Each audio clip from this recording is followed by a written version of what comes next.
Pierre, apôtre de Jésus-Christ, à ceux qui sont étrangers et dispersés dans le Pont, la Galatie, la Cappadoce, l'Asie et la Bithynie, et qui sont élus selon la prescience de Dieu le Père, par la sanctification de l'Esprit, afin qu'ils deviennent obéissants et qu'ils participent à l'aspersion du sang de Jésus-Christ. Que la grâce et la paix vous soient multipliées. Béni soit Dieu, le Père de notre Seigneur Jésus-Christ, qui, selon sa grande miséricorde, nous a régénérés pour une espérance vivante par la résurrection de Jésus-Christ d'entre les morts, pour un héritage qui ne peut ni se corrompre, ni se souiller, ni se flétrir. Il vous est réservé dans les cieux, à vous qui, par la puissance de Dieu, êtes gardés par la foi pour le salut prêt à être révélé dans les derniers temps. C'est là ce qui fait votre joie, quoique maintenant, puisqu'il le faut, vous soyez attristés pour un peu de temps par diverses épreuves, afin que l'épreuve de votre foi, plus précieuse que l'or périssable, qui cependant est éprouvé par le feu, ait pour résultat la louange, la gloire et l'honneur, lorsque Jésus-Christ apparaîtra.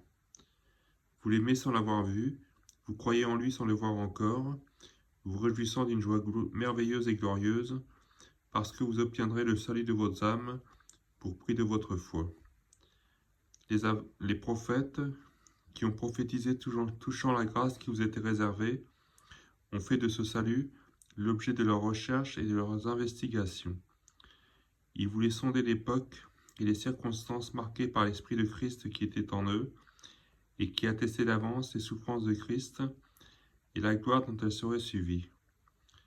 Il leur fut révélé que ce n'était pas pour eux-mêmes, mais pour vous, qu'ils étaient les dispensateurs de ces choses, que vous ont annoncé maintenant ceux qui vous ont prêché l'Évangile par le Saint-Esprit envoyé du ciel, et dans lesquels les anges désirent plonger leur regard.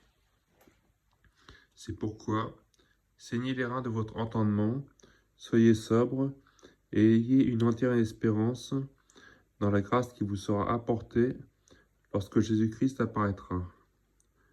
Comme des enfants obéissants, ne vous conformez pas aux convoitises que vous aviez autrefois, quand vous étiez dans l'ignorance.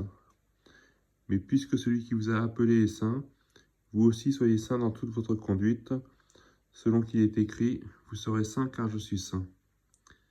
Et si vous invoquez comme Père celui qui juge selon l'œuvre de chacun, sans favoritisme, conduisez-vous avec crainte pendant le temps de votre séjour sur la terre.